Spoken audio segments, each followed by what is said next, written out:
Unang gagawin pagkatapos ng rules, papadala ng summons ang nasasakdal.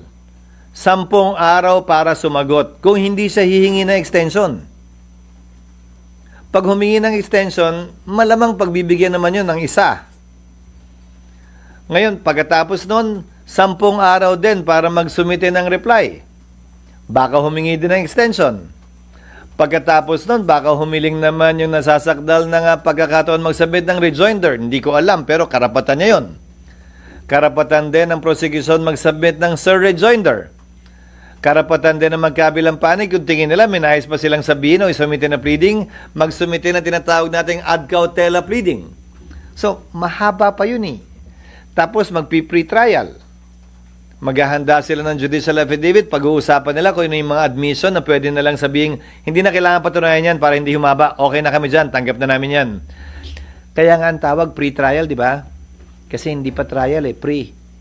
Before trial. So, ang dami pang gagawin bago yung actual impeachment court ay kinakailangan umupo at dinggin ng anumang bagay. At sa loob ng 6 na araw, maski na 30 araw, baka hindi pa matapos yun. Yan yung sinasabi ni Senator Coco, ang ating minority leader na in-interview niya na 10 days. Ubus na yung June 30 Bago magsimula kasi ang trial, kailangan lahat yun matapos muna.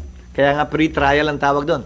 Pero at least, ST, definitely, maaprubahan yung rules, makakapanumpa kayo sa impeachment charges. And then, Baka nga hindi pa kailangan dahil kung nakalagay sa rules na pwede nang gawin lahat yan, kung nakalagay sa rules na pwedeng gawin yan ng presiding officer nang hindi kinoconvene ng impeachment court, posibilidad yon. Ayoko lang pangunahan. Ngayon pag sinabi din naman ng mayoriya na convene tayo, authorize ka namin. Pwede rin yun. Nasa sa kanila yun. Ayokong pangunahan. Kasi nga itong proposed rules na to, isusumite pa lang namin sa kanila. Sorry. Kasi pa sabi ni, as ko na rin po ulit to, sir. Sabi niya, palagay daw niya magkakaproblema kung hindi masimula ng 19th Congress. Kasi raw po, it's possible na yung mga pumirma na congressman hindi na manalo. So, hindi na 1/3, hindi na kompleto. So, kailangan... We will cross the bridge when we get there. Because at any point in time, dahil tumawid nga, the new Congress can always vote to withdraw the impeachment complaint. What is preventing them from doing that? But even if they do so, the decision to allow it is still the decision of the impeachment court. Nasa amin Hindi sila pwedeng mag-withdraw nang sila lang ang magdedesisyon. Without prejudice, with prejudice, ano ba yan? Pero yung kinakailangan boto sa aking pananaw, bagaman wala yan sa saligang batas, must be more than 2/3. It must be more than 2/3 vote dahil dapat less than 1/3 na ngayon yung may iwan. Higit sa 2/3 yung may gustong i-withdraw yon. Pero sa dulo, decision pa rin ng impeachment court yan. Hindi porkit gusto nilang withdraw, automatic mawi-withdraw yan. pero sir, di ba yung capacity nila sa pagpapile ng complaint is because they are congressmen. So, what happens kung sa pagpasok ng 20th sa Congress, hindi na sila congressman, wala nang one... Again, that is a subject matter for the impeachment court to decide. Kung less than 1/3 na lamang yung nanalo, matapos na eleksyong ito natatawid sa 20th Congress, if the proper motion will be made by either side, pagpapasa ng impeachment court yan. Kung i-dismiss na or... To my mind, we cannot do that and we should not do that motu proprio or on our own. Someone should ask for it. Again, the court generally should be a passive body. Meaning, pagpapasahan namin kung anong ilalagay sa harapan namin para pagpasahan. Hindi para sa amin na pangunahan ng magkabilang partido at panig na gawin nyo to, wag nyo gawin to, wag nyo gawin to. Bago kami may gawin, dapat may humiling. Dapat may humiling either from the Senate Or from the parties. I would prefer that it come from the parties. So, SP, kung matatapos yung June 30, tapos hindi pa kayo napagsigawa ng pre-trial, wala mangyayari impeachment trial during pwede Congress? Pag sinabi mo ang trial, ang pre-trial, hindi trial. Hindi Kaya nga pre-trial hindi pa siya trial. Wala proseso hanggang June 30, tapos na yung term nyo. Sa 28 Congress, wala na kayong trial. Wala akong sinabing ganun. Saan galing yun? Tumalon ka na naman eh.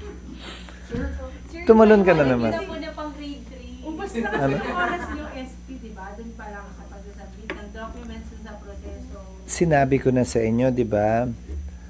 Ministerial ang pagtanggap namin ng impeachment complaint. Nasa Senado na yan.